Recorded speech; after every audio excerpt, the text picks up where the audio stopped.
to be a monkey, tiptoed through the tulips, moved out west and bought a car, and found a ticket for the love boat, but it wouldn't sail in silence in the fog. So he penned some music for a crowd to sing on rainy. My first motorcycle, it literally came out of a chicken house. You've always heard these stories about somebody getting a motorcycle out of a barn or chicken house. This thing came out of an old chicken house, and we had to rebuild it, had a rod out of it, piston out of it.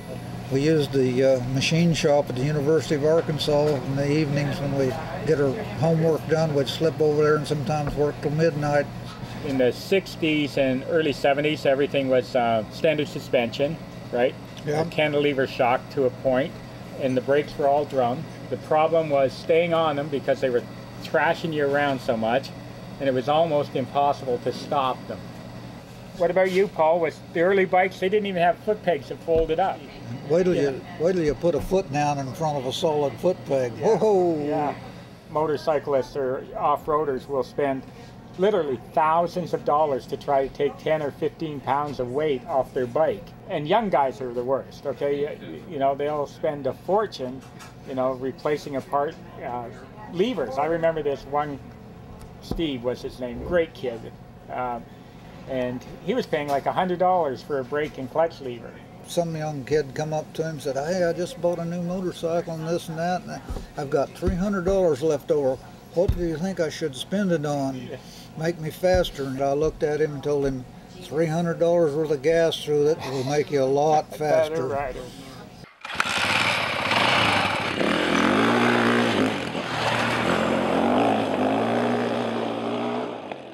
Larry's a very talented rider. I am absolutely sure he has more talent than I ever did. We're about 10 or 11 years. I'm older than he is. I watch him ride, and there's just something about the way he does it. And Larry just seems, no matter what he hits, he just seems to float through it. He always gets the good line. Aggravates you, you know? Why can't I do that? I had a friend of mine, a guy that kind of took me underneath his wing. Bert Irwin was his name. He was a flat tracker, a pro in the U.S., and Bert took me up to the Rouge River up in Quebec. And all we did that whole day was learn how to ride dirt roads very fast. And I mean like crazy fast, like probably 130, 140 kilometers an hour on twisty, windy roads that just follow the Rouge River. And all the steering was done with the throttle. Rider position, don't even move the bars. So you drive the whole bike just like a flat tracker, skidding all the time. It was just one great big afternoon of a controlled skid. My first real bike experience, big accident on a bike, big incident, was I was 4 years old, and there was this red brick bungalow with this porch on it with cement steps going down to the sidewalk. I'll never forget it. And the prettiest little blonde girl, she probably was 3, I was 4, maybe going on 5. And we were riding tricycles around up on top of this porch, and I looked over at her and I thought, I bet I can ride my tricycle down those steps. And sure enough, I did, but at the bottom step, of course, I tumbled over and I cut my lip. I cut my lip from here almost to my ear, and they put, I think, 20 stitches on the inside, 20 stitches or 20-some stitches on the outside. I still have a big scar and a little bit of a slur in there from all the scar tissue. I got my first bike, I was 15, and it was about a 3-year-old Honda 90cc little street bike. My God, I put that thing through the tests. It was like, pushed it to every limit the poor thing had. And learned very quickly that for my attitude on a motorcycle, I needed a much more controlled environment where I wasn't going to be doing 100 miles an hour, 160 kilometers through some school zone. So I quickly got into dirt biking where I could get all of that out of my body, I guess, all that speed out. Because you can go slow and still be scaring yourself to death in the woods. I saw Paul at the Highlands Golf Course for the first time, and somebody mentioned, you know, this guy Paul's going to ride with us. And yeah, lots of people often join us. And Paul comes in, and he's like old, like old. Not just like kind of old, but old, like 70 old, you know? And I kind of couldn't compute for a second. I was like, this guy's going to ride with us? Or I was like, oh. I kind of was thinking, oh, there goes the ride, honestly, because when we usually go, we're usually cooking with gas. You know, we want to have fun out there and haul the mail. And I thought, okay, well, obviously we're just going to have a casual ride. That's fine, whatever. And then he starts suiting up and he's got all the appropriate gear. And by the time he was all dressed, it really doesn't matter anymore. We get on the trail and the guy is handling the bike just like any one of us, you know. Clearly super experienced. Paul's been riding off-road motorcycles most of his life, and he has figured out that the secret to being a good off-road rider is the physical side of it, being in good physical conditioning. There's a story out there that Paul has a logbook that he keeps on all his exercising activities, and every day he writes down what he did, whether he went riding, rode his bicycle, or went running.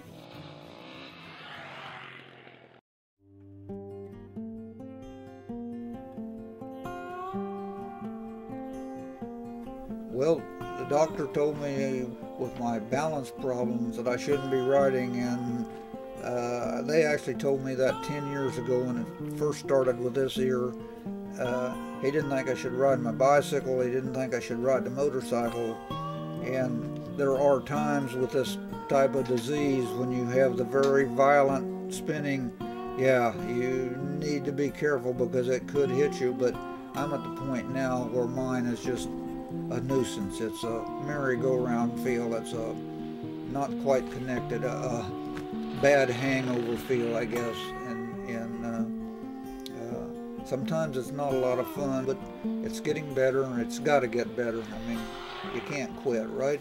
Get on with riding or get on with dying, one or the other.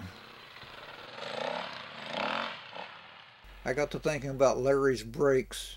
He kept talking about brakes. I kept talking about suspension. Well, maybe that tells me something.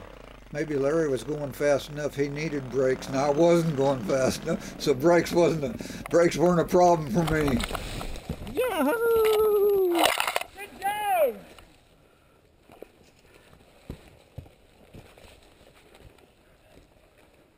Almost.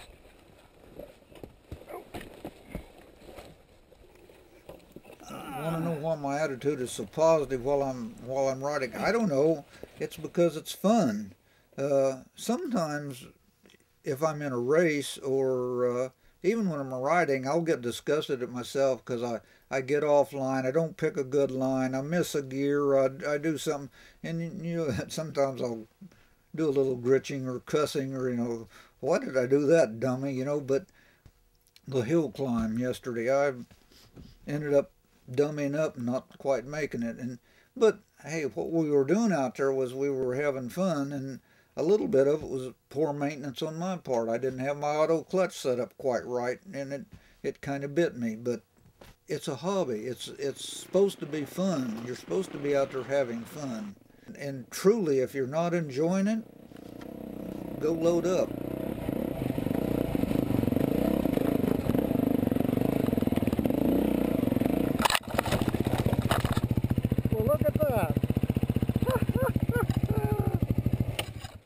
As you get older, your vision is not near as good, and what amazes me is I watch Larry, I follow him, and it's like kind of the faster you go to a point, the better it is, because you're bouncing over some stuff. You don't want to just slam it, but you want to pick the smooth lines, and that's the difference between the fast guys, I think, and the people that just are riders, good riders, is they see things different or something. Because I get to riding even now, and it's like everything's coming at me as fast as I can respond. I can't, you know, I can't see it, I can't respond any quicker. And if you're with a guy like Larry or somebody, they just, and it's, how can they do that? I can't see it any quicker, I can't respond to it any quicker. And if I go too quick then I don't see it, and that's when I start clipping this stuff and ricocheting off things and not riding smooth, solid, like you're on a rail. I like to feel like I've got the suspension right and it's just floating on, and you're basically on a rail. Even in the choppy stuff, you know, It's when it lands, you feel it. It's planted. Don't assume that because people are older than you that they're going to be slower than you, and big time.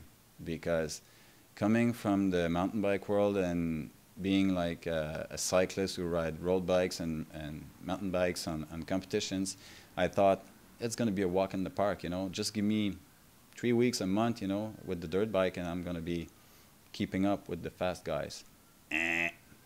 Mistake. The Husqvarna motorcycles manual, it came with the new Husky when you bought it. You know, it's how to change your oil and all of that stuff. And it was just this manual, and I would say half of the manual was dedicated to personal conditioning. You know, the owner's manual for your motorcycle is half dedicated to conditioning. So I can't, you know, I can't tell any more than that. Like, look at Paul, right? 71. Yeah. Got the guns. How do you do that, you know? So for guys like Paul and I'm like a decade younger, you know, we still, when we go into a room with our peers in age, you know, there's no diabetes here, right?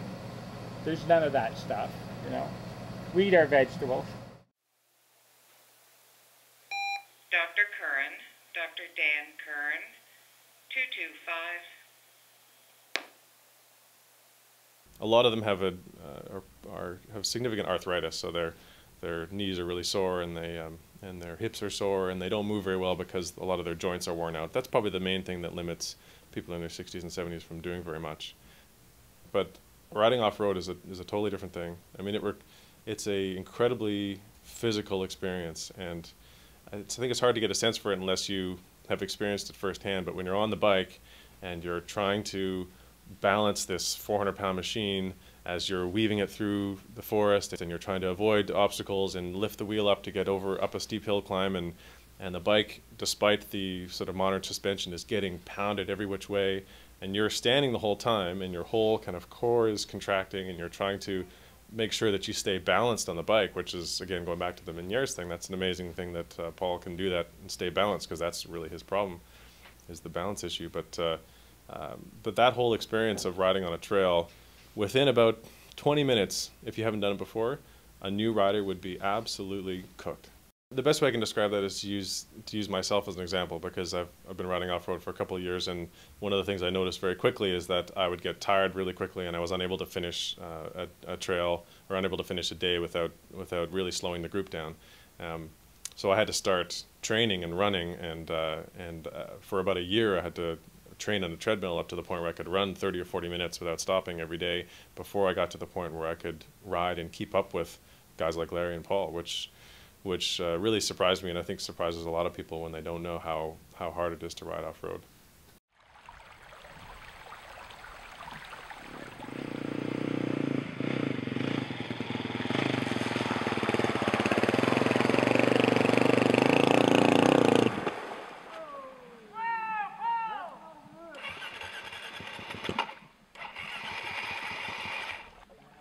Gonna kill it.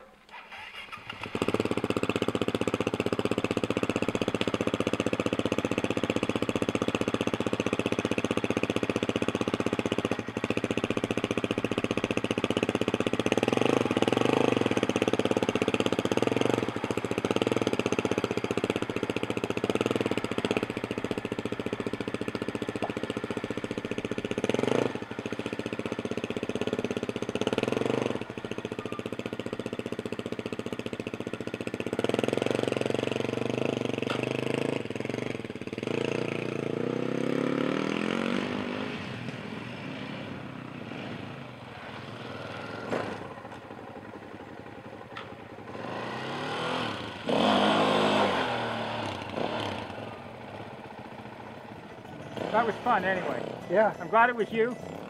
Sorry I dropped my bike. yeah. You should have thrown me a tow rope. I threw you a rock. You were riding too slow. Had nothing to do with rider ability or No, it had anything. nothing to do with rider ability. Actually, I was in second gear and I should have been in first. Probably the second or third oldest guy in a club of 275 total members, right? And I've made tons of friends. My friends are 30 and 40. I don't have any close 50, 60-year-old friends that don't have motorcycles. I don't have them. I don't have any old people friends, nor do I want any. You know, Well, except for yeah, Paul. Yeah. A good friend of Paul's of mine died here a year and a half ago, and Steve Garnsey, being out in the trail on a nice afternoon and falling over and having a heart attack and dying. I'm okay. I talked it over with April and my wife, and she's okay with it, and I'm okay with it, and the family doesn't suffer. You really don't suffer too much. You can go out kind of with a smile 30 minutes ago on your face, you know, and so I think I'm pretty comfortable with that, you know. There's one side of that story I never considered, and I happened to be the guy that was with Steve that day that had his heart attack.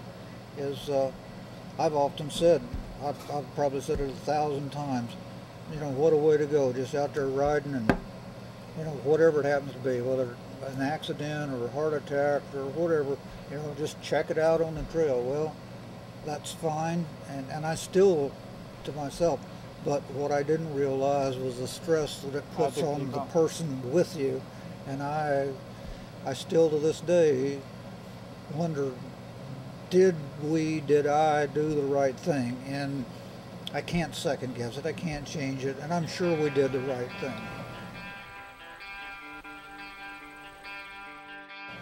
I don't see quitting if I can keep my balance thing working a little bit. I just don't see quit riding at any time here in the near future. You know, I'd like to think I can go on another 6 or 8 years. I look forward never stopping. My dream would be to be able to ride right up until I die. I cannot even imagine an injury that would keep me off the bike. I think I could ride with one arm. I think I could ride with one leg. I can ride definitely with a half a brain.